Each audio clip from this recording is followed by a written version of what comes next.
Chicago, 6 in the evening, gate B14. One of those ordinary Tuesday moments that nobody remembers except this one. A man walks down the jet bridge. Black t-shirt, faded jeans, nothing about him that says watch this, nothing that says anything at all. He sits down in seat 2A. 11 seconds of silence. Then she appears, uniform pressed sharp, eyes that scan and decide before they finish scanning. She looks at him the way people look at something that needs to be moved. She reaches for his boarding pass. He hands it over. She tears it in half, clean down the middle, and somewhere in the back of the aircraft. An old man in a pressed white shirt grips his armrest, a bronze pin on his lapel, 30 years of service compressed into 1 inch of metal. He's seen this before. So has the man in seat 2A. What nobody in that cabin knows yet is who that man actually is. She tore his boarding pass in half, clean, deliberate, right down the middle. The sounds it made was small, barely there. The sound of paper separating into 2 pieces, but in that narrow aisle, in that quiet, first-class cabin, it landed like a verdict. Lisa Caldwell, 35, senior flight attendant, 12 years with Crestline Airways. She stood at the aisle of Flight 210 and ripped a perfectly valid boarding pass to pieces in front of a man she'd never met. A man in a black t-shirt and jeans, a man she looked at for less than 3 seconds before deciding he didn't belong here.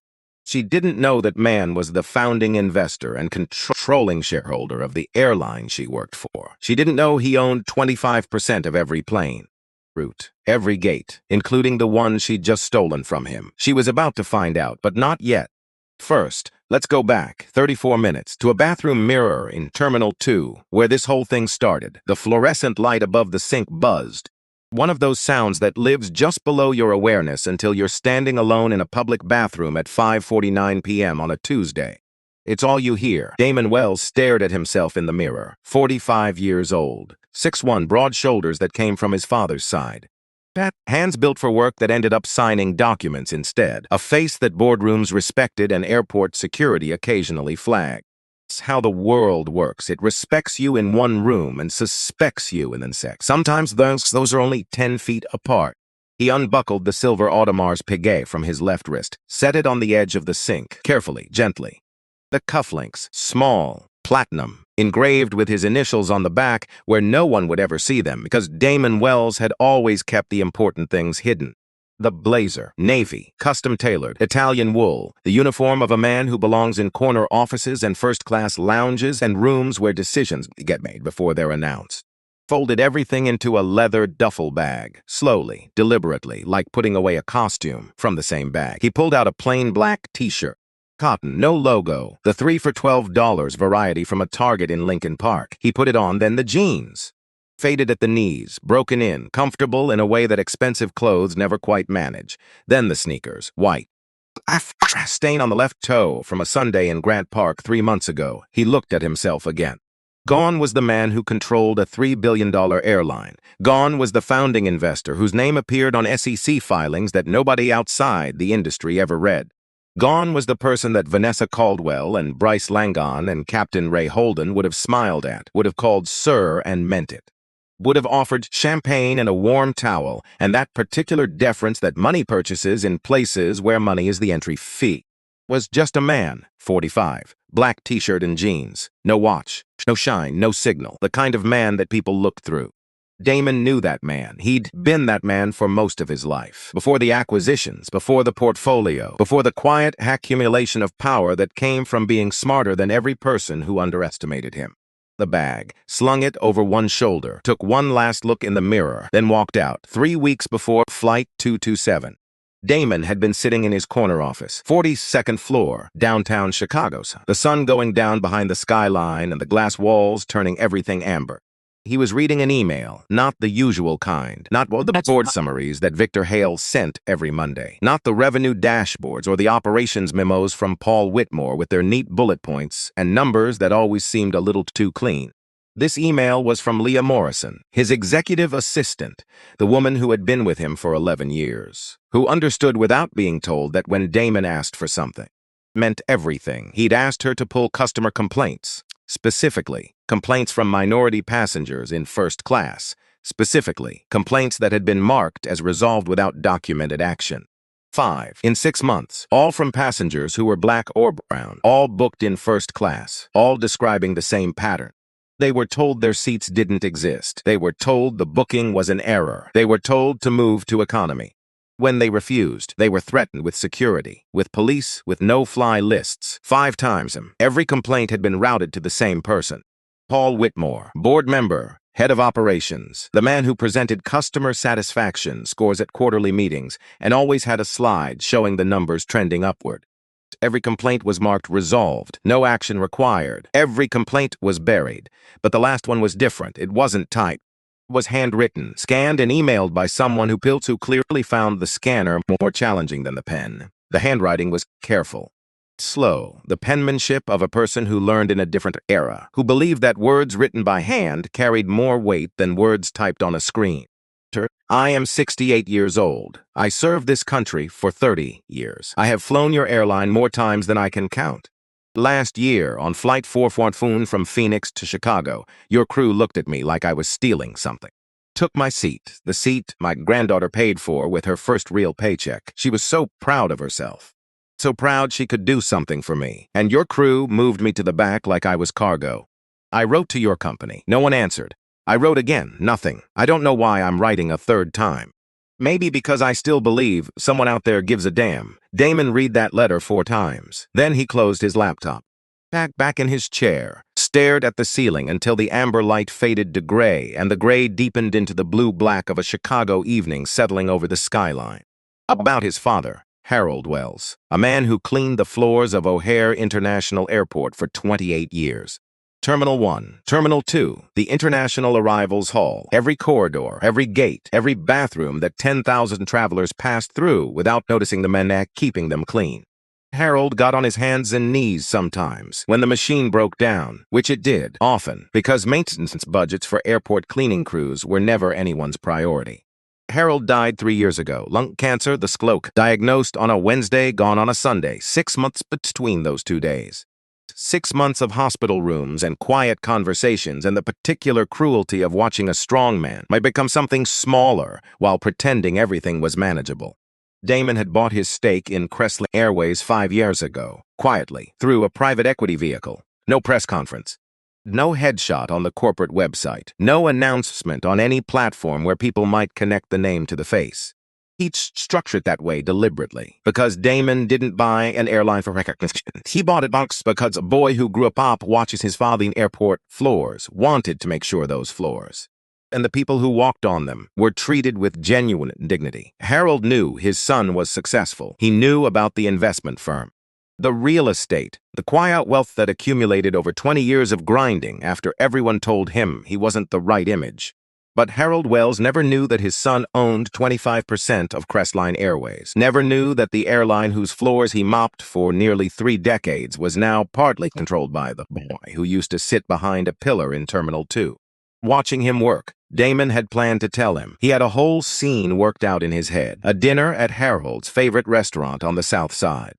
A corner booth, the whole story laid out from the beginning, how he found the opportunity, how he structured the deal. Why he insisted on remaining anonymous, because the work mattered more than the credit. But the cancer didn't wait for dinner plans. Harold died on a Sunday morning, in a hospital room that smelled like antiseptic and wilting flowers from the previous week. Voice was barely there at the end, like wind through a cracked window, thin but present. And the last thing he said was this: "You don't need people to respect you. You just need to never forget how to respect them." Damon nodded. Squeezed his father's hand, said nothing, because some sentences don't need a response. They need a life built around them. So Harold died, the secret died with him, and Damon carried both, the grief, the truth, every single day.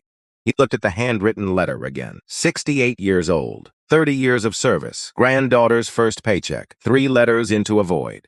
Nobody answered. Damon picked up his phone, called Leah. "I'm going on flight 227 next Tuesday, Chicago to LA. Book me seat 2A. First class, under my real name. No flags, no VIP treatment, no advance notice to anyone at the airline. I want to board that plane like any other passenger." Leah's pause was shorter than a breath, but loaded. "You're going to see for yourself. I'm going to see what my airline looks like when nobody knows the boss is watching.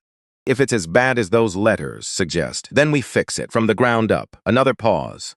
Simply, I'll book it tonight. He hung up, looked out the window one last time. Chicago blinked below. Millions of lights, millions of lives, millions of people trusting that the systems they move through every day would treat them fairly, would see them clearly, would extend to them the basic dignity of being believed. He was about to find out if that trust was earned. B-14 hummed with the usual pre-boarding disorder, a family reorganizing carry-ons near the window, business travelers with eyes on laptops and nowhere else. Toddler, announcing her frustrations to the entire terminal near the Starbucks screen displayed.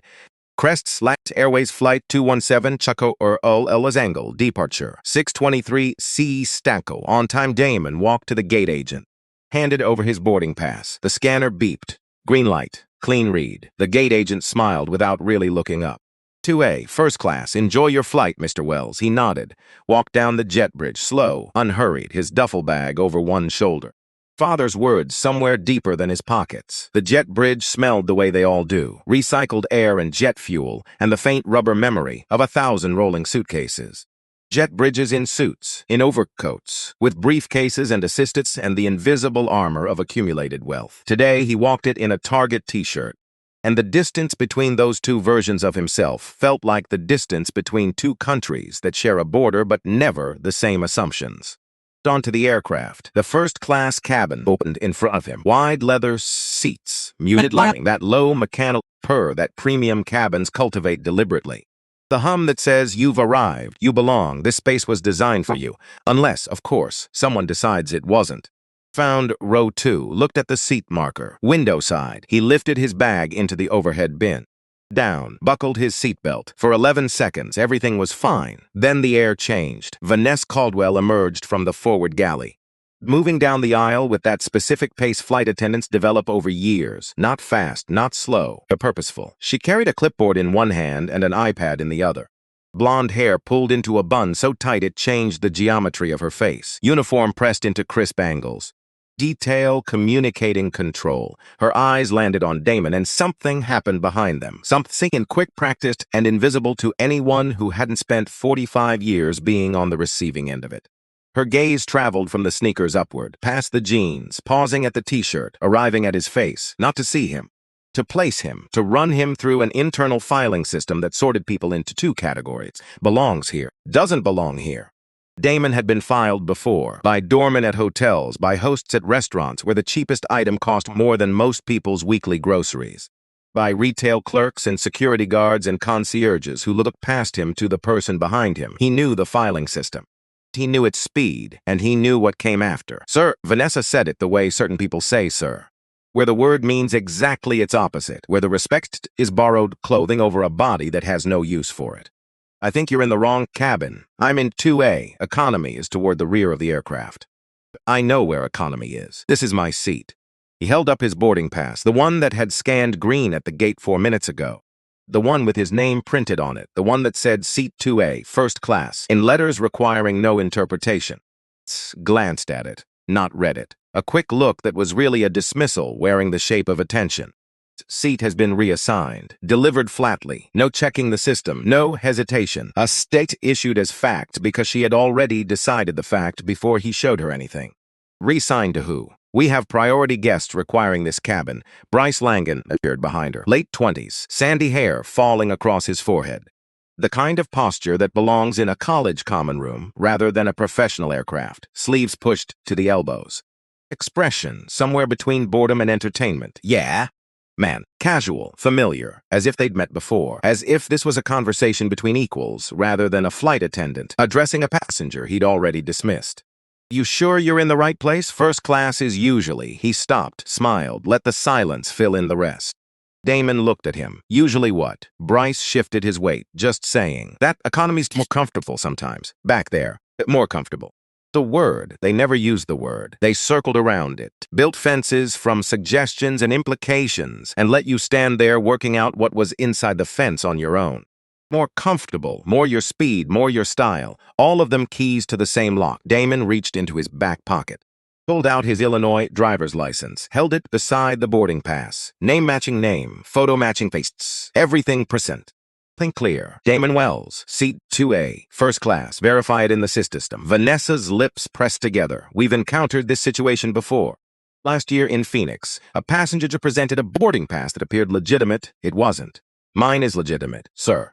I'm asking for your cooperation, and I'm showing you a ticket and government-issued ID, both valid, both matching. What more do you require? Before she could answer, footsteps from the cockpit door, heavy, carrying authority before they arrived. Captain Ray Holden stepped into the aisle. Tall, gray at the temples, square jaw, 23 years of commercial flight, 23 years of being the final authority on every aircraft he commanded. Tirk, that authority, the way certain men carry their height, without thinking about it, because it has always been there. Surveyed the situation, looked at Damon, looked at Vanessa, made a calculation in under 2 seconds. My crew has indicated a seating issue. There's no issue. I'm in my assigned seat. If you don't comply with crew instructions, we'll need to involve security. VIP passengers requiring this cabin, and right on cue, Gregory and Diane Ashford appeared from behind the captain. Gregory, 660-something, silver hair, navy sport coat, the tan of someone whose schedule accommodates golf on weekday mornings. He carried a champagne flute with the ease of a man who had never once considered what it looked like. Medallion tags on lanyards around both their necks. Crestline's highest loyalty tier. Diane beside him, been elegant, reserved, pearl earrings catching the cabin light. Cashmere wrap folded over one arm. Gregory looked at Damon, the look of a man encountering an obstacle he expected someone else to remove. Is this going to be a problem? Not directed at Damon, directed past him at Vanessa, because Damon wasn't participant in this conversation. He was the subject of it. We're handling it, Mr. Ashford. Gregory nodded, moved past Damon, settled into 2A. Diane followed. They arranged themselves, adjusted pillows, accepted refilled glasses, as if the man standing in the aisle had already been processed and removed. Damon watched them settle into his seat, watched Gregory cross his legs, watched Diane smooth her wrap, watched two people occupy seats that belonged to someone Silson's and feel nothing about it. No flicker of uncertainty, no moment of is this right, just comfort, assumed, claimed, undisturbed. Something tightened in his chest. Old, familiar, the specific impression of a man who has spent his life having to prove that the space he occupies is rightfully his. A voice, small, shaking slightly at the edges, but present. Actually, I think his ticket might be real. The cabin turned. Sophie Medina stood near the galley entrance, 22 years old, dark hair in a low ponytail, brown skin, her uniform slightly oversized in the way of some still growing into the life they've chosen. It was her first solo assignment, her first flight without a supervisor standing behind her shoulder, and she had the look of someone who had just committed to a dive before fully calculating the depth of the water. I watched it scan at the gate. Her voice found slightly more ground under it with each word. Green light. Clean read, no exceptions flagged. Vanessa turned on her. Fast, the snap of a door closing. Stay out of this. Sophie, trainees don't intervene in passenger escalations. You know the protocol, but the system showed. I said stay out of it. Sophie stepped back, cheeks flushing, hands curling at her sides, every instinct in her training telling her to retreat. Differ, to let the senior crew handle what the senior crew had decided to handle, but she didn't leave. She stayed near the galley, watching, listening, and when Vanessa's attention shifted back to Damon, Sophie reached into her jacket pocket, unlocked her phone by feel alone, found the voice memo application and pressed record. A small red indicator appeared on the screen. Slipped the leaf back into her pocket, against her chest, where it registered every sound in that narrow aisle. Nobody noticed. Nobody ever notices the quiet ones until it is far too late. Vanessa turned back to Damon. Her patience was gone. Whatever performance of professional courtesy she'd been maintaining had run its course. Give me the boarding pass. Damon looked at her extended hand. Palm up, waiting. He looked at her face. Set, certain, committed. He handed it over, because that is what you do. When the uniform asks, you comply. You extend the benefit of the doubt. You trust that the system is operating as advertised, even when you can see clearly that it isn't. Vanessa took the boarding pass, looked at it for 1 second, tore it in half, clean down the middle. The sound was small and final, a lock clicking shut on something that couldn't be undone. That you will move to economy, or you will leave this aircraft. You just destroyed my boarding pass. There is no record of your booking in our system. She said it without flinching, without any change in expression, the way people say things they've rehearsed, or things they've done before. She walked into the forward galley, picked up her iPad. Bryce followed, standing close behind her from where Sophie stood, 3 feet away, partially shielded by the beverage cart. She watched Vanessa open the seating management application, scroll to row 2.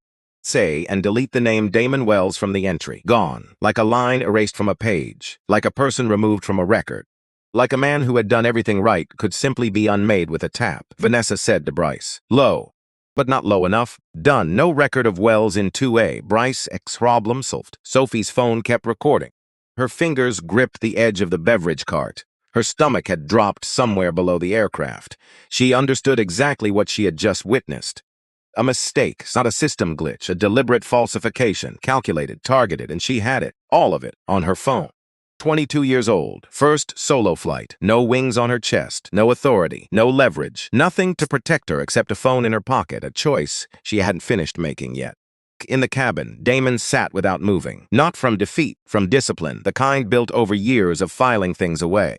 Refusal, every sideways glance, every room that welcomed everyone except him. He kept the folder open and his face closed. Claire Ashby sat in row 4, 38, dirty blonde hair, reading glasses pushed up on her head. She had boarded this flight to get to her niece's baby shower in Los Angeles.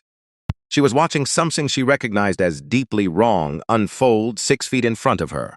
She pulled out her phone and hit record. And she didn't try to be quiet about it, because some things shouldn't be quiet. Her seatmate looked up. Okafor, 42, tall, Nigerian-American, software consultant.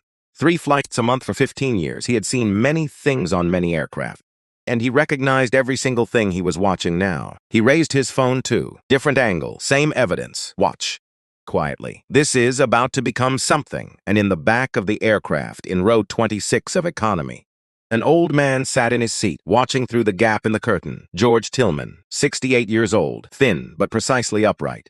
Posture of 30 years of military service pressed permanently into bone and muscle. Army, then joint operations, Gulf War, Bosnia, Iraq. 3 decades of standing where his country asked him to stand, doing what his country asked him to do.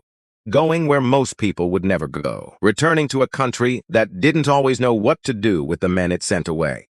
A Prost shirt, simple, clean, the way he dressed every time he left the house, because Harold Wells would have understood this immediately. Some men press their shirts because of what it means about how they value themselves, not for other people, for themselves. On his left lapel, a small pin, an eagle clutching an anchor, the 30 years compressed into 1 inch of metal. George was flying to Los Angeles to visit his daughter. He had been flying economy for over a year, since Flight 414. Phoenix to Chicago, his granddaughter's gift, her first full paycheck from her first real job. She called him from the parking lot of the restaurant where she worked, crying with happiness because she could finally give him something. A first-class ticket for his birthday, and the crew of that flight told him his seat didn't exist. Moved him to the rear of the aircraft, never looked at his ticket, never asked his name, just looked at him and decided.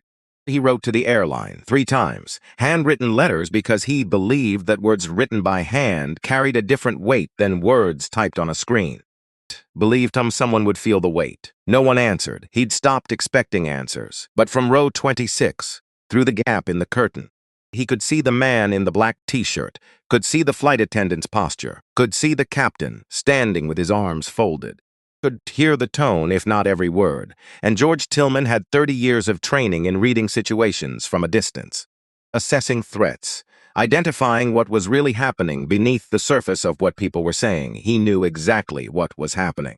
Tightened around the armrest, knuckles going pale. He didn't move, not yet, but his jaw set in that particular way it used to set before a mission, before crossing into ground where things could go wrong fast, before committing to a decision that couldn't be walked back once you started moving. And watched. Back in first class, Damon pulled out his phone, not to film. He opened his contacts and tapped a name.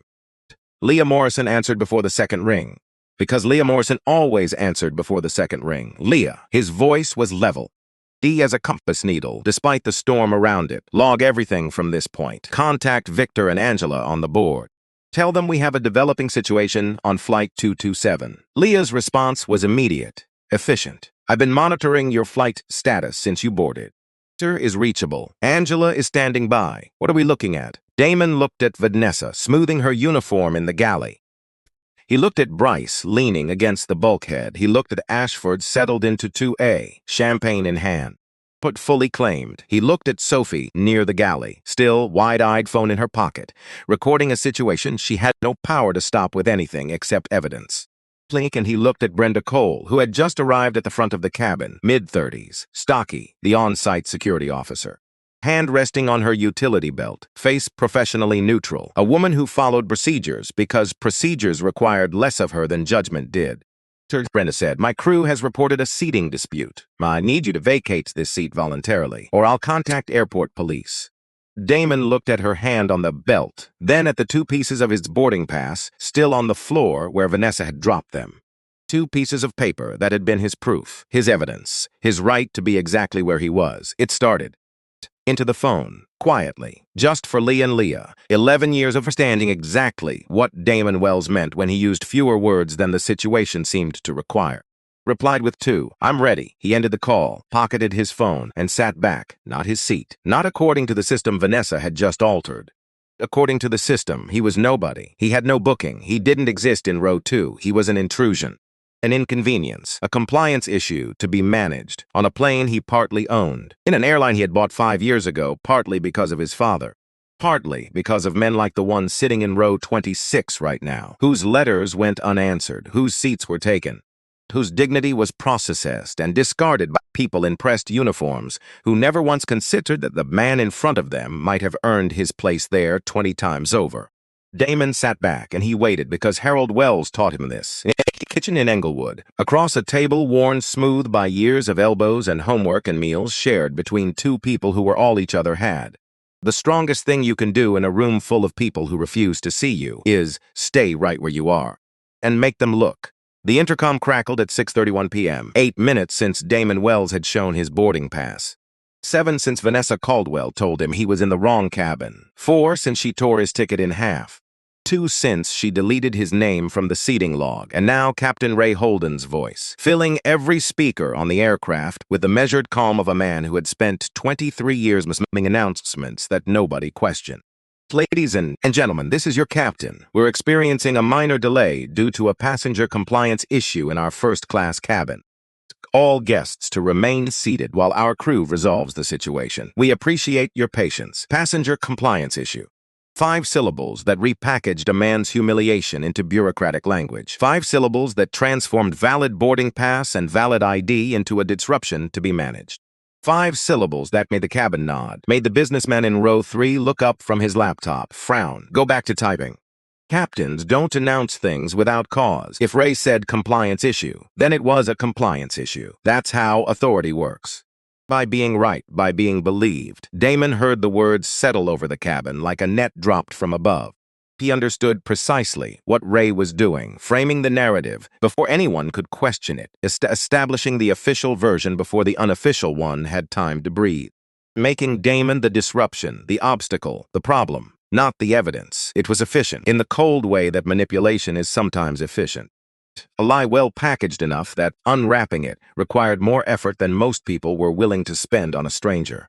Around the cabin, responses divided. A young couple in row 5 exchanged glances. The woman leaned toward the aisle. The man put his hand on her arm.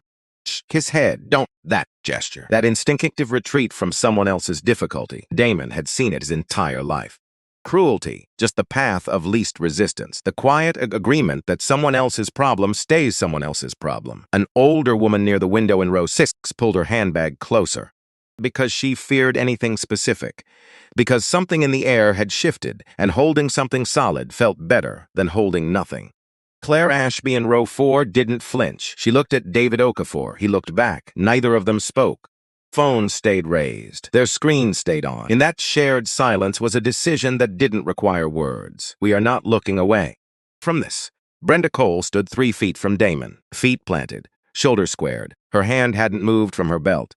She watched him with the particular attention of security personnel, not watching what he was doing, watching what he might do. Every small movement assessed and cataloged and fed into the internal calculation of when patience should become something harder. "Sir." The word had hardened since the last time she used it. "You have 30 seconds to stand up and move to the rear of the aircraft. I radio airport police, and this stops being something we can resolve quietly." Damon looked at her, threatening to remove a man for sitting in a seat he paid for. "I'm following procedure." "Whose procedure?" "One where your flight attendant destroyed my boarding pass, or the one where she deleted my name from the seating log immediately afterward." paused, half a second, maybe less. But pauses carry weight, and this one carried enough for Damon to see something move behind her eyes. Doubt exactly, the shadow that precedes doubt. A question she wasn't ready to ask out loud, pressing against the inside of her professional composure. She recovered quickly. Training teaches recovery, not reflection. Federal aviation regulations require passenger compliance with crew instructions. Refusal constitutes a federal offense. Could face charges, significant fines, placement on a no-fly list, each sentence a brick, laid with care, designed to build a wall between Damon and his rights.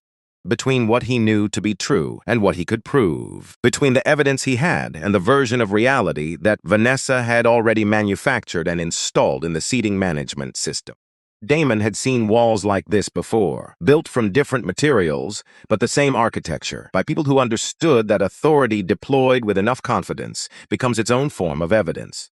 Smooth as chid, Vanessa reappeared from the galley, clipboard tucked under her arm, iPad in hand, her composure restored. That professional surface. Smooth and reflective, showing people back to themselves rather than revealing what lay underneath. Sir, our system shows no booking for a Damon whistle in seat 2A. Turned the screen toward the aisle. The seating chart visible. Row 2, seat A. Empty, as if no one had ever reserved it, as if he had never existed in it because you deleted it. Damon said, not accusing, stating, the way you state a fact you witnessed directly. That's a very serious accusation. It was a very deliberate act. Vanessa tilted her head, that practiced movement designed to project patience rather than feel it. Sir, I understand this is frustrating, but our records show no booking under your name. If there's been a third-party booking error, you'll need to address that with our customer service desk after deplaning. The cabin was listening now. Not everyone. Enough. Enough heads turned slightly toward the aisle. Enough eyes shifted from windows and phones and the middle distance to the man in the black t-shirt and flight attendant in the pressed uniform. Awareness gathering in the space between seats that the air itself felt different, charged, like atmosphere before a storm that hasn't committed to arriving yet. Bryce Langan stood behind Vanessa, arms crossed, that expression of comfortable certainty on his face, though it had dimmed slightly since Claire started filming. The way a flame dims when a window opens and the draft arrives uninvited. Easiest thing is just to go to the back. It to no one in particular, to everyone. Make it simple for all of us. Claire Ashby's voice came from row 4. Not loud, precise. The voice of a woman who had decided. He showed you his ticket. He showed you his ID. Why won't you verify anything in the system properly before you decide he's lying? Vanessa turned, surprised in the way that people are surprised when the audience stops being an audience and becomes something else. Ma'am, this is a crew matter. It stopped being crew matter when you tore up his boarding pass in front of every person in this cabin. Claire held her phone steady. I've recorded everything since he sat down. It's already uploading. David Okafor leaned forward from beside her. Same here. Different angle, both live. The word live changed the temperature of the cabin in the way that no other single word could. Saved for later, not for personal records. Live. Being watched right now by people who were not on this aircraft. By the internet, by anyone with a phone and a connection and 30 seconds of curiosity. Vanessa's jaw shifted, a micro movement. A hairline crack in the professional surface, because she understood, in the way that people understand things before they're willing to admit them. The walls she'd built around this situation had just developed windows, and people were looking through them. Vanessa pulled Bryce into the galley, behind the curtain that separated first class from the surface area, into the narrow strip of the aircraft that belonged exclusively to the crew, where conversations were supposed to remain professional, private, between colleagues who understood the same protocols and shared the same institutional loyalties. She leaned against the counter, arms folded, jaw working. We're losing control of the cabin. She kept her voice compressed. The volume of someone who wants to shout but recognizes that walls on aircraft are thin and phones have microphones, and the situation has already exceeded what she'd planned for. Bryce leaned against the opposite wall, 3 feet between them, the galley too small for anything to stay private for long. "Back, you think those videos are actually live?" he asked. "Whether they're live or posted later doesn't change anything. They're recording." The woman in row 4 has been filming since he sat down. Bryce rubbed the back of his neck. Something shifting in his face. Not conscience, something adjacent to it. The early movement of self-preservation, waking up and beginning to calculate. "So what's the play? We hold the story. System shows no booking. Boarding pass could have been obtained anywhere." D proves his name, but not that the ticket was valid. The gate scanner showed green. Gate scanners glitch. Equipment malfunctions. It happens. Bryce looked at her. Something in his expression had changed from the easy smirk of 20 minutes ago. Harder now, more careful. Vanessa, what if he actually has a legitimate booking? In that t-shirt, the sound she made wasn't quite a laugh. More like the ghost of one, something that had been a laugh before it encountered the current circumstances. I have been doing this for 12 years. Know who flies first class and who doesn't. And that man, in those jeans, with those sneakers, does not fly first class. The scans can be manipulated. People purchase fraudulent boarding passes online. We handled a situation exactly like this last year in Phoenix. Approach, same story. We followed procedure and the passenger deplaned. Same approach, same story, same type of situation. She said it without flinching, without registering what those phrases contained. The entire architecture of what she'd done, wrapped up in the language of professional pattern recognition. Bias, experience, not prejudice, protocol, not a judgment made about a man's skin and clothing before checking anything. A reasonable assessment based established precedent was how it worked. That was how it had always worked. How the thing that couldn't be named stayed unnamed. Dressed in the vocabulary of procedure until it became invisible even to the person doing it, and 3 feet away. The beverage cart, partially concealed by a stack of white linen service napkins and 2 trays of foil-wrapped snacks. Sophie Medina was recording, not the voice memo app this time. She had switched to video, phone held at waist height. Angled through the gap between the cart and the galley wall. The frame caught Vanessa's profile, Bryce's face, the narrow service space between them. Every word landing on the microphone with the clarity that comes from proximity and the specific silence of an aircraft that hadn't started its engines yet. Sophie's hands had stopped shaking, which surprised her, because everything else inside her body was in motion. Her stomach, her thoughts. The part of her brain that kept presenting her with images of what happened to people who recorded their supervisors without permission, who intervened in situations they'd been explicitly told to stay out of, who chose truth over hierarchy on the first solo flight of their career. But her hands were still. She thought about her mother, who cleaned other people's houses in Tucson for 30 years. Who came home every evening with hands that smelled like bleach and other people's preferences, who told Sophie the same thing every morning before school. You stand up, even when your legs are shaking, especially when your legs are shaking, because the people who need someone to stand up for them never get to wait until someone feels ready. Sophie kept recording. Vanessa straightened, smoothed the front of her uniform. We stay with the story. The security officer removes him. We file an incident report. Without a verified booking in the system, his account of events carries no more weight than ours. Because we're the crew. She pushed through the curtain, back into the cabin. Bryce followed. Sophie stood alone in the galley for 3 full seconds, looking at the video file growing on her phone screen, at the evidence sitting in her palm, evidence she had no official authority to act on. No rank to deploy, no protection if she used it. She put the phone back in her pocket, took one breath, followed them out. Damon felt the shift before he saw it, that change in atmospheric pressure that occurs when a situation moves from tense to decisive. When the people holding authority stop negotiating and start executing. When the language of trying to resolve this gives way to the language of this is now being resolved whether you agree or not. Brenda stepped toward him, closer than before. Her hand moved from her belt to her radio, not pressing the call button. Touching it, making the contact visible. Communication through proximity and gesture rather than words. Sirs, this is your final opportunity to comply voluntarily. Damon looked at her radio hand, then at her face, then past her, at Vanessa, standing behind Brenda with her arms crossed and her composure reconstructed. Bryce near the galley curtain, hands in his pockets now, eyes moving between Damon and his phone, at Ray Holden. Standing at the front of the cabin with his arms folded, 23 years of command in his posture. Then Brenda reached for him. Violently, not with aggression, her hand extended toward his left forearm in the trained way, the approach they teach in security courses.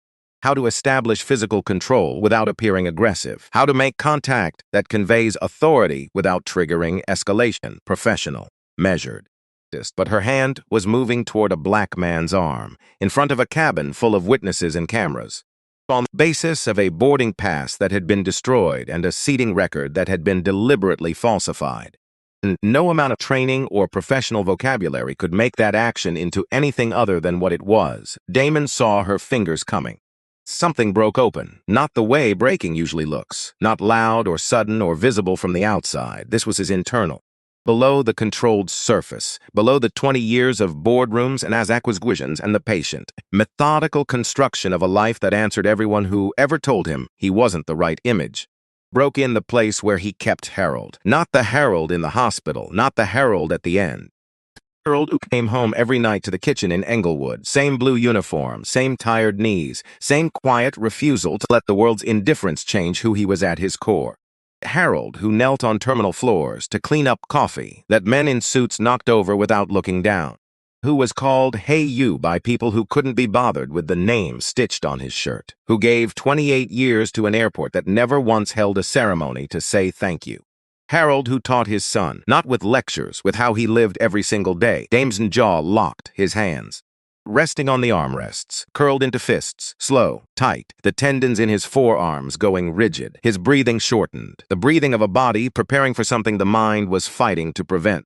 To stand, not to comply, to confront, to say something that would cut through all of it. The smirks.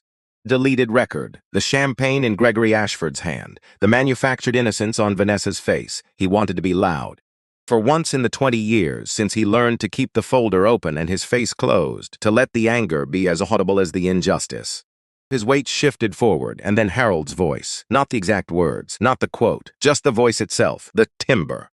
Low, steady, coming from somewhere below memory, from the part of him that was still 10 years old, still standing behind a pillar in Terminal 2. Still watching his father choose grace in a moment that would have justified fury. Damon unclenched his fists, not quickly. One finger at a time, like releasing something he'd been gripping for 35 years. His breathing evened, his weight settled back. Jaw unlocked, controlled, not soft, just controlled. The decision made somewhere below the level of words. Brenda's hand froze.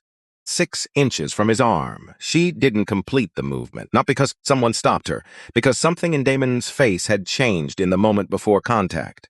Not in the direction she'd anticipated, not aggression or escalation or the predictable physical resistance her training had prepared her for.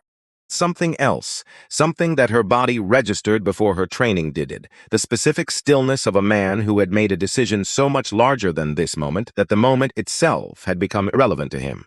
Her hand hung in the air, between reaching and touching, between authority and the specific kind of wrongness that your body sometimes knows before your training allows you to admit it. She hesitated, and in that hesitation, in that gap of 3 seconds between her reaching and withdrawing, everything that came next became possible. George Tillman had been watching for 11 minutes, from row 26, through the gap in the curtain, through the narrow vertical slice of first class visible from his window seat. He'd seen the flight attendant's posture, the security officer's hand, the captain standing with his arms folded. He'd heard the intercom. Passenger compliance issue. He'd seen this before. Not this specific aircraft, not these specific faces, but this situation, this arrangement. The man being told he doesn't belong where the documentation says he belongs. The crew standing between him and what he paid for. Authority deployed sideways, used not to maintain order, but to enforce a preference that nobody was willing to name directly. George had experienced it personally. Flight 415, Phoenix to Chicago, 14 months ago. His granddaughter's gift. The crew had looked at him for exactly as long as they needed to make the decision. Told him there was no booking. Moved him to row 31. Didn't look at his ticket. Didn't say sorry. He wrote 3 letters. Nobody answered. He told himself it was done. He told himself you reach a point in life where you stop expecting the world to change direction just because you write something down and send it somewhere. Told himself 68 years was enough evidence that some things didn't change, and the dignified response was to stop being surprised by them. But watching this man, in this aisle, being slowly processed and erased by people in uniforms who had already decided the outcome before checking anything. George Tillman couldn't stay in his seat. He unbuckled his seatbelt. The click was quiet but absolute. He placed both hands on the armrests. Pushed himself up, his knees registering 30 years of terrain that wasn't designed for human bodies. Concrete, desert hardpan, vehicle floors, hospital corridors during recovery. He knew every complaint his knees had ever filed, and he stood up anyway because standing up was what he did. He straightened his shirt, the white one, pressed that morning, a habit from service that never left. You present yourself with care because it means you took the time. Taking time is a form of respect for yourself, for the day, for the people who will see you. Touched the bronze pin on his lapel, an eagle clutching an anchor. Not for luck, for the reminder of what he'd given and what that giving entitled him to. Special treatment, not deference. Just the basic recognition that he had stood where most people would never stand and done what most people would never do, and he deserved to be seen as clearly as anyone else. George walked forward, past row 20, past 15, past 10, each step deliberate, not rushed, not tentative. The walk of a man who had crossed actual borders with actual weapons pointed to them and was not going to be deterred by a fabric curtain on a commercial aircraft. Pushed through it yet, into first class, Vanessa saw him immediately, her eyes tracking movement the way they'd been tracking everything since this started. "Sir, this cabin is restricted to first-class passengers." George walked. Bryce stepped sideways, partially best blocking. "Hey, you need to return to your seat." George walked around him, the way you walk around a piece of furniture that occupies the wrong position, without anger. Drama. With the calm certainty of a man who has committed to a direction, Brenda turned from Damon, hand going to her radio. Another unauthorized person in the wrong cabin, another procedure being violated, another problem to add to the situation that was already exceeding what she'd been trained to handle alone. "Sir, you don't have authorization." George Tillman stopped, center of the aisle, between Brenda and Damon, between the people with authority and the man that's authority was being used against. The way he'd stood 10,000 times, straight level, chin parallel to the floor, hands at his sides. Still and ready, the posture that doesn't require a uniform to communicate what it communicates. And he spoke, not loudly. George Tillman had learned in 30 years that volume is the instrument of people who lack actual authority. Real authority speaks at a conversational register and earns attention without demanding it. 68 years old, the cabin went still, not quiet, still, a different condition entirely. Quiet is the absence of sound. Still is the suspension of everything. Breath, thought, movement, time, all of it holding position while a man who had been invisible for 14 months said something into the open air of a first-class cabin. "I served this country for 30 years. I was in Kuwait when the oil fields were burning and the sky was black at noon. I was in Sarajevo when they were still identifying the dead from the previous summer. I did 3 tours in Iraq. I never once asked to be treated as exceptional. I just asked to be treated fairly, like anyone else. A person who had earned the right to sit in the seat he paid for." He paused, not for effect. That those words cost him, because they'd been compressed for a long time, and releasing pressed things requires something physical. On this airline, Flight 414 from Phoenix, my granddaughter bought me a first-class ticket with her first real paycheck. Her first job out of college, she called me from the parking lot, and she was crying, happy crying, because she could finally do something for the grandfather who came to every single one of her school events and every graduation and every moment she needed someone to show up. His voice stayed level, but underneath it, in the foundation, something moved. "Your crew took that seat from me. They said there was no booking. They moved me to the rear. If they never looked at my ticket, they never asked my name. They looked at me and they decided, and I wrote to your company 3 times, and nobody answered, not once." Looked at Vanessa, steadily, not with anger exactly, with something heavier, the weight of a year of silence. It's written carefully and sent carefully, and received by no one. Then he looked at Damon, and something passed between them. Recognition yet, not names or stories or the specific connection that would become clear later, something older than names. Recognition of 2 people who have been carrying the same thing, the specific exhaustion of men who have spent their lives being told, in various languages and various settings and with various degrees of politeness, that the space they occupy requires more justification than it should. "Are not alone," George said it to Damon, but the cabin received it too. Then he faced the crew again. "Vanessa, Bryce, Brenda, Ray at the front, and you are not innocent." The silence that followed didn't break. Felt pressed against every surface in the cabin, found the spaces between seats and the gaps under overhead bins and the thin air above every head.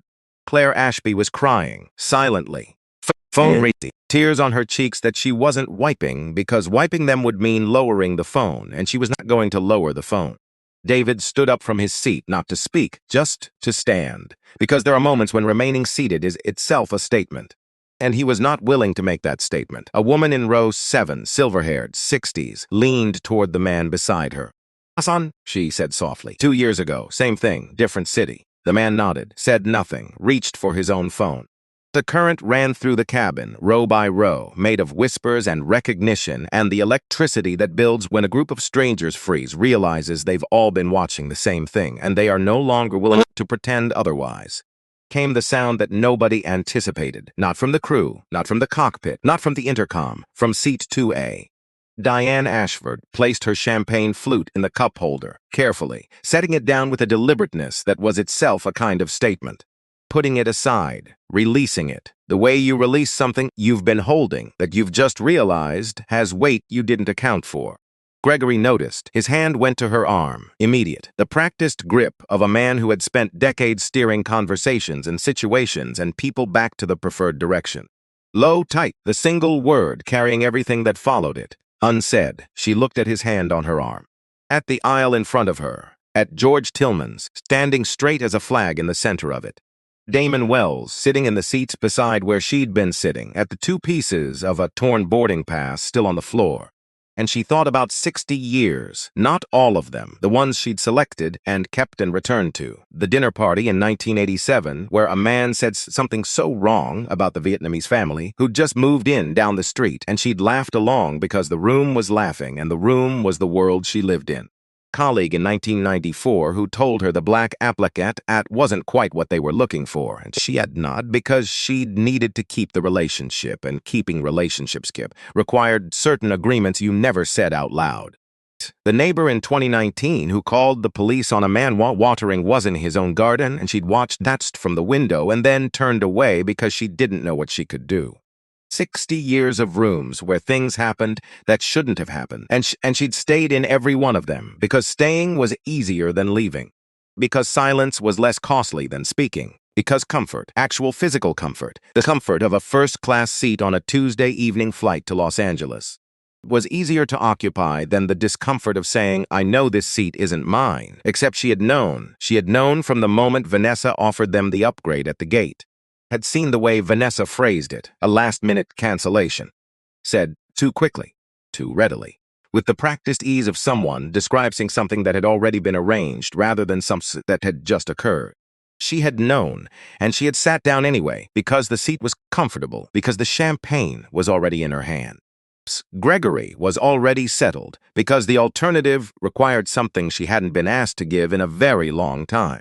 Pulled her arm free from Gregory's grip, not roughly, not dramatically, the way water moves around a fixed object. Confrontation, without force, simply around. She stood up, the cabin turned toward her. This woman, pearl earrings, cashmere wrap, a medallion around her neck, every external indicator of belonging that the world uses to sort people into the column that says you're fine here. Where you should be. She was standing in the aisle, voluntarily leaving the seat. Gregory reached for her again. He stepped past his hand without acknowledging it. Vanessa told us there had been a last-minute cancellation. Diane's voice was thin at the edges. The center held. She offered us the upgrade before we boarded. Said the seat had just become available. She stopped. Swallowed. I knew it wasn't true. Gregory stood fast. Diane, we don't have to do this. She didn't look at him. I knew it the moment I saw this man holding his ticket. I saw his face when they told him the seat had been reassigned. I saw his ID on the tray table. I saw every piece of evidence that he belonged exactly where he was sitting. She paused. Her voice outfound something under the surface, something that had been there for 60 years without being invited up. I sat down anyway, because the seat was comfortable, because questioning it required something I didn't think was being asked of me. At Damon, and for the first time since she'd boarded, her eyes were fully present, fully honest. I am 6 years old, and I have spent most of those years choosing the comfortable thing over the correct thing when the two were in conflict. Going to do that today. She stepped fully into the aisle. Gregory sank back into 2A alone. Face flushed, eyes moving around the cabin, looking for something to hold on to, some confirmation that he was the reasonable one. That this was all excessive, that the comfortable thing was also the defensible thing. Nobody offered it. Diane stood beside George Tillman. A 60-year-old white woman from the suburbs of Chicago, a 68-year-old black veteran from the South Side. Neither of them knew the other. They shared nothing obvious, nothing that the world's sorting systems would have grouped together, except the decision, made in the same moment. Standing on the wrong side of something, George looked at her. Something in his expression shifted, not surprise, Recognition of one person seeing another person clearly, across everything that separated them. A slight, small, respectful, the kind that doesn't require explanation. Diane nodded back. Vanessa was unraveling, visibly now. The professional surface had developed too many cracks to maintain. Her shoulders had dropped from their squared position. Her iPad hand wasn't steady. Her breathing was audible, the short, tight breathing of a person who built a story and is watching it get dismantled piece by people she never expected to pick up tools. She pulled Bryce toward the galley edge, whispering, but aircraft acoustics carry whispers with the same indifference they carry announcements. "We're losing the cabin." Bryce's face had been changing for the last several minutes. The easy smirk was gone, replaced by something closer to the specific pallor that arrives when a person realizes that the thing they were laughing about has consequences that are going to require their name. "Is on you," he said. "Low, you wanted him out, don't you dare. I was following your lead. Didn't delete anything from the system. You stood there. You laughed. You some solved. I was agreeing with you. Different from. Keep your voice down." But it was past the point where voices being down changed anything. Because the cabin was awake now, fully, irreversibly, in the way that happens when a group of strangers stops being strangers and starts being witnesses. Damon's phone buzzed. "Leah Morrison," he answered, low through his AirPods. "Talk to me." That Leah's voice. Even. Efficient. The voice of a woman who could manage a crisis from a continent away and make it look like administration. "Claire Ashby's video has been live for 6 minutes. It's at 400,000 views and accelerating. David Okafor's second angle crossed 600,000 in 2 minutes ago. Shock is trending in Chicago, Los Angeles, Atlanta, New York. 3 cable news producers have called the main line. 2 newspapers are running live updates." Damon absorbed this, filed it. Victor, standing by with full authority documentation ready. "Angela has been in the emergency session for 20 minutes. She's reviewed the audio files Sophie submitted. A beat. Sophie has been uploading to the ethics hotline every 3 minutes. Audio recordings. 1 video clip from the galley. She found the hotline number on the back of her training manual. Angela has everything." Something moved in Damon's chest. Surprise. Something closer to the specific gratitude you feel for people who do the right thing when the cost to them is real and the protection available to them is none. "Paul Whitmore," he said, status. Leah's pause was shorter than a breath, but waited, not answering. But Angela flagged something 8 minutes ago. Paul attempted to access the board portal remotely. He was trying to reach the complaint archive, the 5 buried cases. Angela's team locked his credentials before he could open any files. The access attempt is logged, time-stamped, preserved. Paul, the man who marked 5 complaints resolved without reading them, who kept the satisfaction scores climbing by keeping the truth buried. And now, while a man was being removed from his seat on a Crestline flight, Paul was sitting somewhere with a laptop trying to delete the evidence of the other times it happened. "Lock every file Paul has touched in the past 18 months, Damon said. "Every email, every access log, every modification he made to any document in the system. I'd all preserved and secured before he tries again. Already done. Victor authorized the lockdown 11 minutes ago. Tell Victor I'll need emergency protocol authorization before we land. He's drafted it, waiting for your signal." Damon lowered the phone, looked at the cabin. George, still standing, not moving, not backing down. An old man who had written 3 lasers in silence and driven to the airport this morning and boarded a machine and sat in economy because first class had cost him something that money couldn't replace. Standing now in a first-class aisle because he had decided that the alternative was not acceptable. Diane, beside him, having walked away from a comfortable seat on the basis of noticing the seat wasn't hers and deciding that knowing was sufficient reason to act.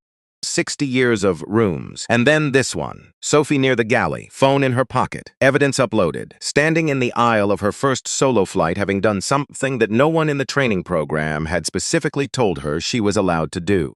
Because some things don't appear in training programs. Because the training programs were written by institutions that preferred certain things not to be done.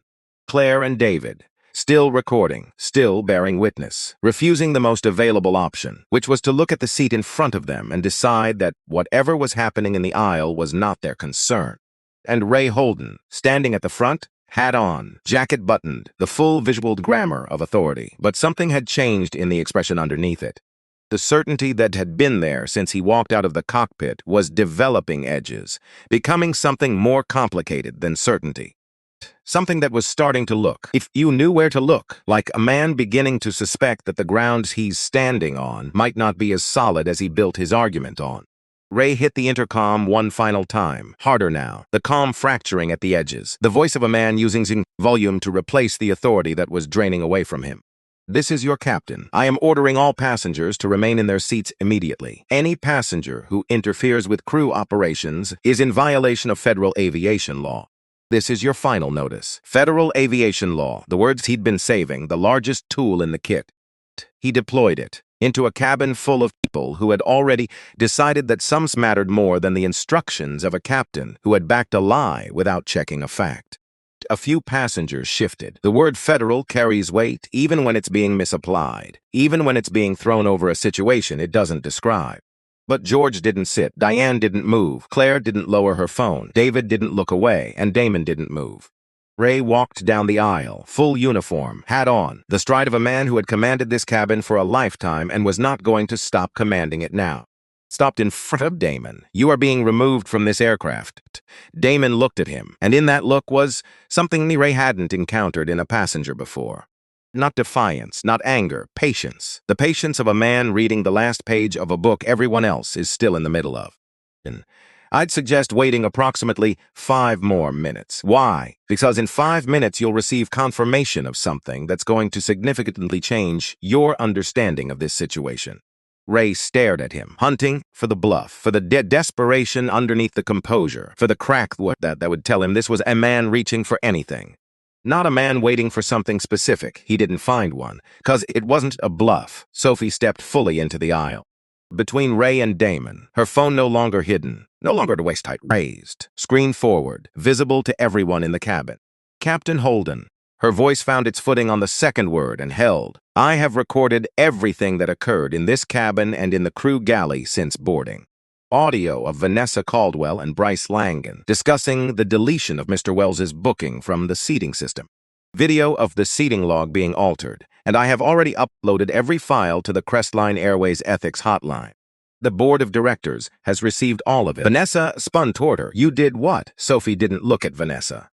She kept her eyes on Ray. If you remove this man from this aircraft, I will send everything I have to every journalist currently covering this story.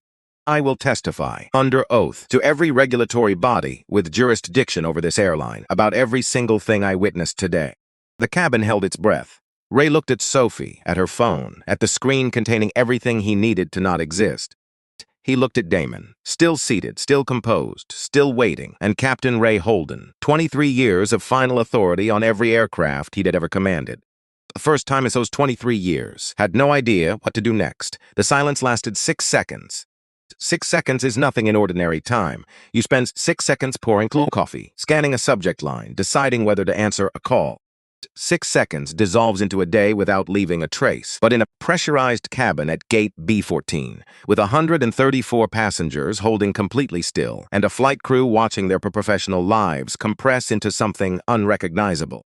6 seconds stretched until it felt like geology, like standing at the rim of something that took 10,000 years to form and has just finished forming.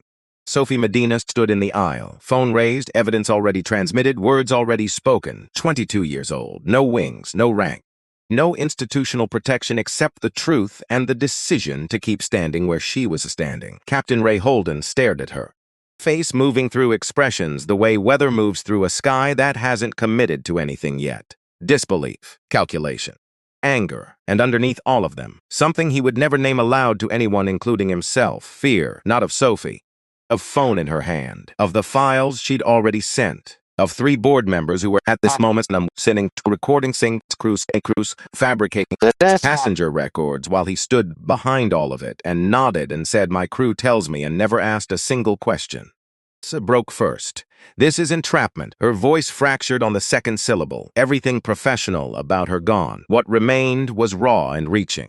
A woman grabbing for legal vocabulary she half understood, because it was the only thing left that sounded like a door.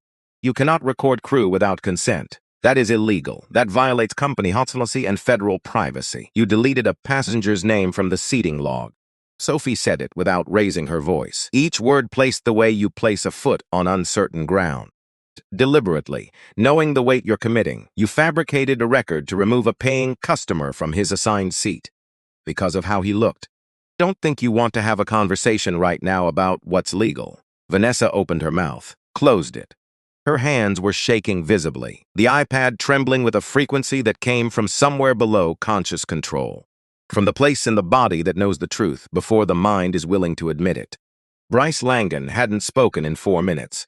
He stood against the galley wall with the posture of a man trying to achieve invisibility through stillness. Shoulders pressed flat, arms rigid, chin down, every part of his body broadcasting, I am not here and this is not happening and I was never part of this. The recordings proved it, 3 minutes of galley conversation. His voice clear on every track. Damon Wells sat in his seat. Watching. The patience he wore wasn't performed. It was inherited, pressed into his bones by a man who mopped floors for 28 years without complaint. Endurance so deep it had become indistinguishable from calm. He looked at Sophie, standing in the aisle with the evidence on her phone. This 22-year-old woman who had found the ethics hotline number in the back of her training manual and used it. Who had uploaded recordings every 3 minutes while standing 3 feet from the people she was documenting, who had more operational courage in her jacket pocket than the captain had displayed in his entire uniform. George Tillman, still in the aisle, brawn thick and catching the light, 68 years of service and silence and letters sent into voids. Standing in a cabin he hadn't been authorized to enter. Having entered anyway because the alternative was sitting in row 26 watching the same thing that happened to him 14 months ago on a different flight on the same airline. He looked at Diane Ashford, having walked away from a comfortable seat she knew wasn't hers. 60 years of rooms where she'd made the comfortable choice. Then this room, he looked at Claire Ashby and David Okafor. Phones still raised, still bearing witness, having chosen in the first 30 seconds of this situation to be something other than passengers. And he looked at Brenda Cole, against the cabin wall, hands as open at her sides, eyes red, the woman whose hand had stopped 6 inches from his arm. Because of anything, he said. Because something in her had hesitated at the last possible moment, a millimeter of doubt that had saved her from becoming something she couldn't walk back from. Damon stood up. The cabin adjusted, a collective orientation, 134 people turning toward a man rising slowly. Hurry, without performance, his body arriving at a decision his mind had made long before this moment. He faced them. My name is Damon Wells. His voice carried through the cabin without effort, not raised, not projected, simply clear. The way a bell is clear when struck once in a quiet room, every syllable earning its place, nothing added, nothing wasted. I am the founding investor and controlling shareholder of Crestline Airways. I hold a 25% ownership stake and serve as founding principal on the board of directors. Boarded this flight today, in this t-shirt, in these jeans, with a valid ticket and valid identification, to see how my airline treats passengers who don't look like they belong in first class. Pause. 1 second. Let it settle where it was going to settle. Now I know. The cabin didn't gasp. Something's quieter. More final. It went completely still. Not the polite quiet of people being considerate.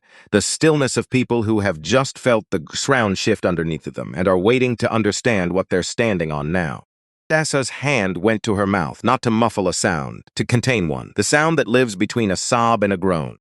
Between a career ending and the understanding that it has ended, Bryce made a noise, short, incomplete, the half-syllable of a word that didn't clear his throat because his brains had stopped finishing thoughts. His brain was doing what brains do when the floor falls away, spinning, grasping, finding nothing solid. You're lying. He said it anyway. But the words had no structure underneath them. They were the words of a man saying something because silence felt worse than anything else available. Damon didn't look at him. He pulled out his phone, tapped the speaker, held it up so the entire cabin could hear. Terhell's voice filled the aisle, steady, authoritative. The voice of a man who had spent 30 years in rooms where his words shaped what happened next. This is Victor Hale, chairman of the Crestline Airways Board of Directors. I am in emergency session with board member Angela Reeves. We have received and reviewed audio recordings, video evidence, a complete incident report compiled by Lalia Morrison on behalf of Ms. Wells, and ethics hotline submissions from a crew member aboard this aircraft. All of it documented, all of it preserved. Pause. All Crestline employees involved in today's incident are hereby suspended from active duty, effective immediately, pending formal investigation by our Legal and Human Resources divisions. A replacement crew has been dispatched to Gate B14. No suspended crew member is to take any further action involving any passenger for the remainder of this process. Voice shifted registers. Not quieter, heavier. What happened on this aircraft is a disgrace, not a policy dispute. Procedural misunderstanding. A disgrace to every passenger on Flight 227 on behalf of the board of Crestline Airways. I am sorry. The line went quiet. 3 seconds of complete stillness. Then, from somewhere in the middle rows, one set of hands meeting, then another, then another. It spread through the cabin the way warmth spreads through a cold room. Not explosive, not theatrical. The applause of people who have been holding something tense for a very long time and are finally releasing it. Solemn, real, earned. Vanessa rose from the jump seat where she'd collapsed, one hand on the galley entrance for balance. Her face the color of paper that has been in a drawer too long, drained of everything that used to pass for confidence. Mr. Wells. The name sounded wrong in her mouth because for 40 minutes she had been calling him sir and building a wall from that word. And now the word that came out was the name of a man who had watched everything she did and owned the airline she'd done it on. Didn't know who you were. Damon looked at her. This was the moment, the one that separates who you are from who you could become when power arrives, and the opportunity for reversal is right there. He could have let it wash over him, the specific satisfaction of watching someone who humiliated you face the full consequence of what they chose. Nobody would have blamed him. Some people would have called it justice. But Harold Wells didn't raise a man who used power the way it had just been used against him. That's the problem, Damon said, quiet, not unkind, exhausted in the particular way of someone who has explained the same thing to different faces across 20 years. Didn't need to know who I was. My title. My ownership stake. None of it should have been the deciding factor. What should have mattered was the ticket in my hand, the ID with my name on it, the system that confirmed my booking when I walked through the gate 4 minutes before I sat down. Every piece of information you needed to do your job correctly was right there. He took one step toward her. Not aggressive, present. You ignored it because you looked at me and made your decision in 3 seconds before you checked anything. You saw a black man in a t-shirt and jeans and you decided that couldn't possibly be a first-class passenger. You tore up his boarding pass, deleted his name from the seating log, mocked him in the galley, and attempted to have him physically removed from a seat he'd sit for on an airline he partly owns. Each sentence separated from the next, placed spaced. It's like stepping stones across water that everyone could now see was deep. A mistake is reversible. What you did was a sequence of choices. Every single one of them deliberate. Every single one of them yours. Had nothing left. No defense, no protocol to stand behind. Just a woman in a uniform that had stopped meaning what she needed it to mean. Diminished not by Damon's words, but by the full visibility of her own actions finally having nowhere to hide. Damon turned to Bryce. Bryce flinched, the full-body recoil of a man who had been hoping that sustained stillness might make him peripheral to the accounting now taking place. You had multiple chances to check the system, Damon said. You chose to make jokes instead. You suggest economy would suit me better. You stood in the galley and laughed about my jeans and said problem solved when Vanessa deleted my name. That's not following someone else's lead. Participation, and you were enthusiastic about it. Bryce's eyes went to the floor. They stayed there. Then Damon faced Captain Ray Holden. Ray stood at the front of the aisle, hat on, jacket buttoned, all the external grammar of command still assembled. But the authority it was supposed to communicate had drained out through every crack that had opened in the last 40 minutes. His shoulders had rounded. His hands hung at his sides. 23 years, Ray said, his voice stripped down to its frame. Cockpit, engine failures, emergency procedures, landings in conditions that would ground other pilots. 23 years and nobody has ever questioned my judgment. The people around you should have questioned it more often, Damon said, because your judgment today was wrong. From the moment you stepped out of that cockpit and backed your crew without asking one clarifying question, you had the authority to stop this before it became what it became. The highest authority on this aircraft, and you chose to use that authority to reinforce a lie. Ray's chin dropped. The movement of a man whose argument has left the building before he has. I trusted my crew. You trusted their bias. There is a significant difference. You saw a black man in economy clothing in a first-class seat. Your crew told you he didn't belong. And you accepted that. No verification, no request to review the seating record, no independent look at his documentation, his word against theirs. And theirs won, because they were in uniform and he wasn't. Damon let sit. 23 years of service should have taught authority isn't about compliance. Being right before you demand it, and when you get it wrong. The years don't make it smaller. They make it larger, because you had 23 years to learn better. And today, when it actually mattered, you brought none of it. Ray said nothing. He looked at the carpet. The carpet offered nothing back. Damon addressed all three of them together. Vanessa Caldwell, Bryce Langan, Captain Ray Holden. You are suspended from all duties with Crestline Airways, effective immediately. You will be escorted off this aircraft. You will surrender your company credentials at the gate. You will not return to any Crestline property until contacted by our legal and human resources team. Paused. This is a suspension pending formal investigation, not a termination. You will be given due process. You will have the opportunity to respond to every finding. Because accountability and fairness are not opposites, they require each other, and a system that dispenses with one in order to perform the other isn't justice. Petition. Two gate managers appeared at the jet bridge entrance, professional, neutral, briefed by Leah Morrison 20 minutes ago. Please come with us, the woman said. Without colds, without satisfaction, simply with the quiet efficiency of people doing difficult work correctly. Walked first. She smoothed her skirt as she stood, a reflex older than the situation, the gesture of hands that had forgotten what else to do with themselves. She moved down the aisle without looking left or right, without meeting any of the eyes that followed her from row 2 to the jet bridge door and out.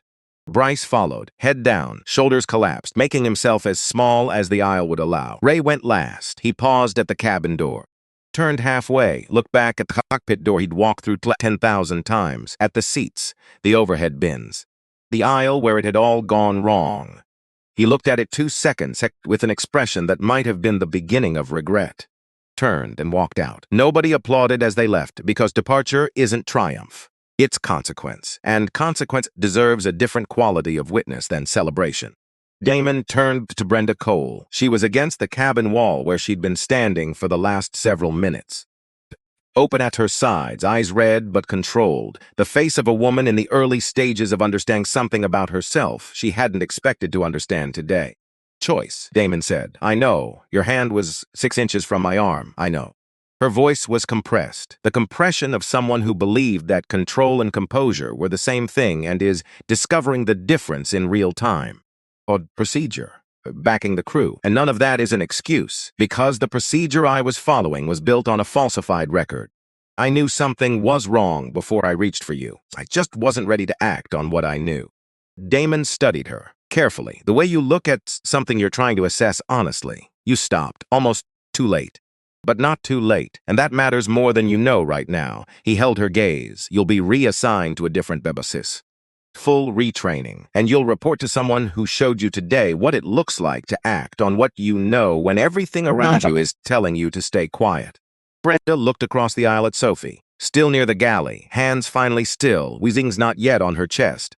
Brenda said, not disbelief, something closer to recognition, her. Damon walked toward Sophie. She looked emptied, not of energy exactly, of the specific adrenaline that had been sustaining her for 40 minutes. Now that it was over, the absence of it had its own weight. Damon extended his hand. She took it, small, still carrying a tremor at the edges. You were told to stay quiet. Yes, sir. Told that trainees don't intervene during escalations, multiple times, and you uploaded recordings to the ethics hotline every 3 weeks while standing 3 feet from the people you were documenting. Sophie's lower lip pressed firm. Holding, my mother cleaned houses for 30 years, she said. Other people's houses.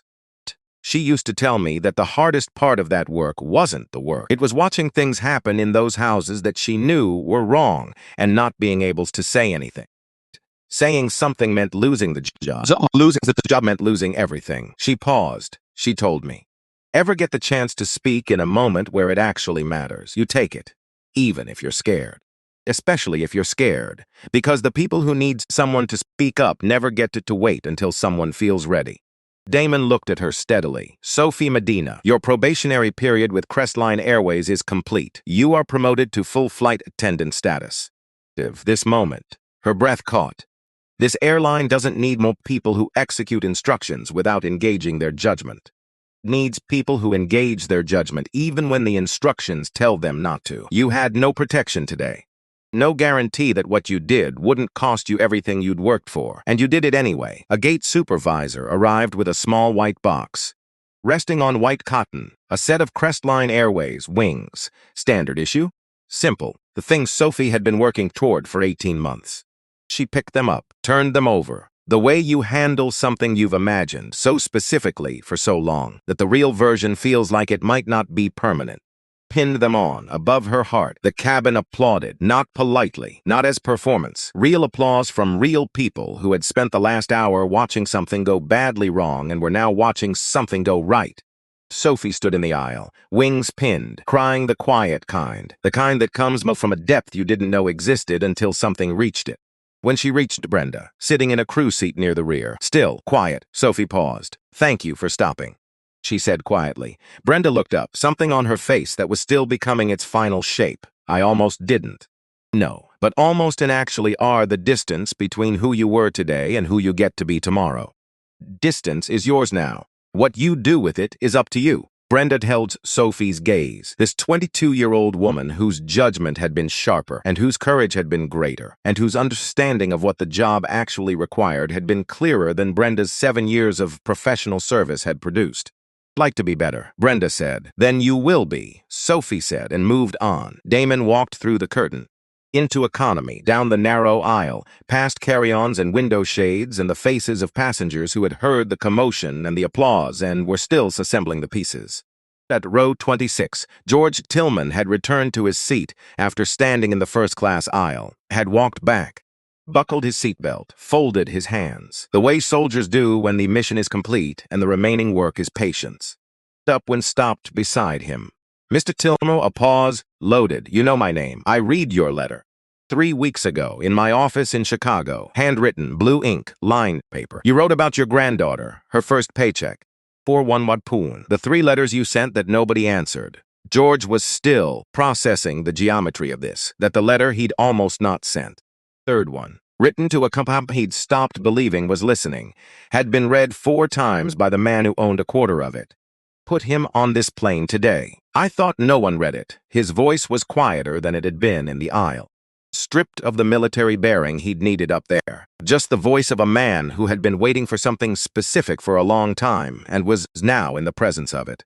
Buried intentionally by a board member who marked 5 passenger complaints resolved without reading any of them, including yours. 3 times over, George nodded, slow, the nod of a man receiving confirmation of something he'd suspected, but had forced himself to stop believing because believing without confirmation was a perpetual open wound. So it wasn't just me. It was never just you. There were 4 others, all minority passengers, all first class. All treated the same way, and every letter they sent received the same non-response. And the man responsible is resigning from the board tonight. Every complaint he buried is being investigated. Every affected passenger is being contacted, including you. George looked at his hands, folded in his lap. The hands that had held weapons in 3 conflicts, written 3 letters in careful penmanship, held his granddaughter's face when she graduated.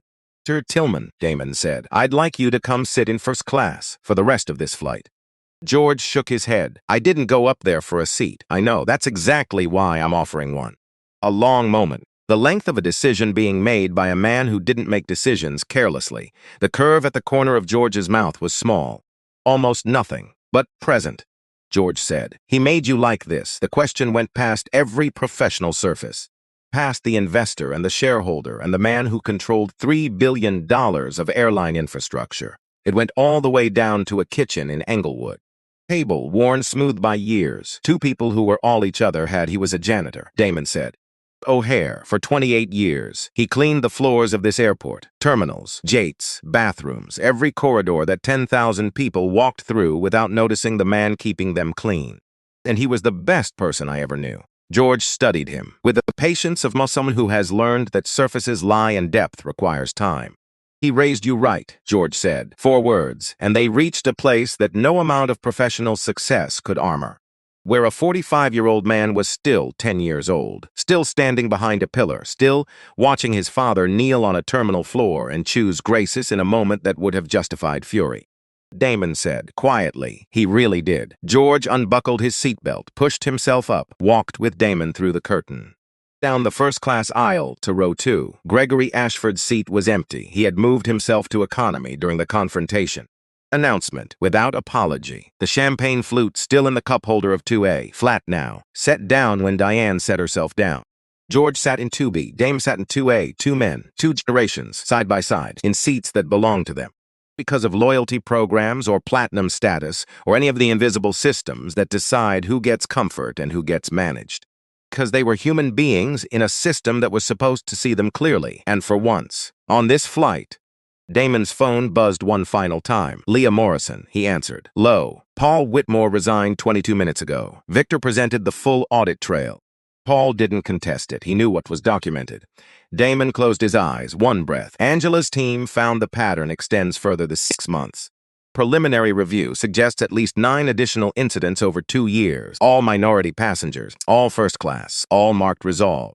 All buried. 14 total. 14 people who had done everything right, bought tickets, showed identification, followed every rule, and had been unmade anyway by a tap on a screen and a word that nobody said out loud, but everybody understood. Angela wants to establish a direct passenger reporting channel, bypassing operations entirely. Independent review board. Management affiliation. Approved. The charter by morning. One more thing. The training program. Ready for naming and launch. Damon looked out the window. Tarmac spread in the evening light. Planes lined up at gates. Ground crews moving between them and somewhere out there. In corridors he'd walked as a boy. The floors his father kept clean for 28 years for people who never noticed. Harold Wells' Dignity Initiative. Damon said, after my father, who cleaned the floors of this airport for 28 years, who was called Hey You by people who couldn't be bothered with the name on his shirt, who never once lost his sense of who he was. Even when the world tried every day to tell him he was less. Leah was quiet for a moment. She said, formalized by morning. The replacement crew arrived at 7:48 p.m. Captain Reyes, her voice over the intercom warm and direct. Ladies and gentlemen, this is Captain Reyes. I've been fully briefed. I want to tell you simply, every person on this aircraft will be treated with the dignity they deserve for the remainder of this flight. For your patience and your courage, we'll get you to Los Angeles safely. The aircraft pushed back at 8:03 p.m. 8:11 Central Time. Crestline Airways Flight 227 lifted off O'Hare's runway. Nearly 2 hours late, not one passenger complained. George looked out the window as Chicago shrank below the cloud layer, the city where he'd lived for 40 years. Turned to after 3 deployments. Written 3 letters that traveled into silence until one of them didn't. The flight landed at LX at 9:07 p.m. Pacific. Passengers filed out. Something unusual happened. They acknowledged each other, not with words necessarily, with the specific eye contact that strangers rarely offer, but that people who have shared something always do. The look that says I was there, you were there, and neither of us looked away. An elderly woman with a cane stopped beside Damon in the aisle. Put her hand on his arm, lightly, like touching something she wasn't sure was real. My grandson stopped flying 2 years ago, she said, after something like this on a different airline. He drives 12 hours now, rather than spend 3 in the air being treated like a problem. Damon looked at her. Tell him to try again, he said. Things are changing because of you. Because of people who decided to stop looking away. Tell your grandson he matters, and tell him the seat will be waiting. She patted his arm, nodded, and walked away carrying something lighter than what she'd boarded with. Damon sat chair near gate B9. The fluorescent hum of LX doing what airports always do, making everyone feel temporary, everyone passing through. He thought about Harold. Not the Harold in the hospital, not the end. The Harold who came home every night, the kitchen in Englewood. Across the table from his son, who gave Damon the one sentence that had been the actual foundation under everything built since. Don't need people to respect you. You just need to never forget how to respect them. Damon closed his eyes. Harold was there, not literally. Harold Wells was buried in a cemetery on the south side under a headstone that read Harold James Wells. Father, feather, hard worker, canoe, but in that terminal. Under those lights, after everything that happened 32,000 feet above the country Harold had cleaned floors for. Damon felt him, the pressure of a hand on his shoulder, the low steady presence of a man who never needed the world to learn his name to know his worth. Who went to work every morning and came home every night and raised a son and asked for nothing except that the son become someone who remembered where he came from and treated people accordingly. I named it after you. Everything from here is in your name, because you deserved first class every day you walked those floors. And the next person who boards one of my planes, in whatever they're wearing, from wherever they come from, is going to be seen the way you deserve to be seen. Every single day you gave to that airport. Damon opened his eyes. He picked up his bag, walked toward the exit. Outside Los Angeles was warm and glowing. Every light in that city a life. Every life a story. Every story a seat that someone either held or took or fought to keep. Behind him, in every Crestline Airways gate, on every future Flight 227, something quiet had taken hold. Not from a press release, from a trending hashtag, from a question that a man in a blue uniform put into the air of a small kitchen in Englewood 40 years ago. His son had been answering every day since. How do you treat someone who can do nothing for you? That was the question. The answer was everything.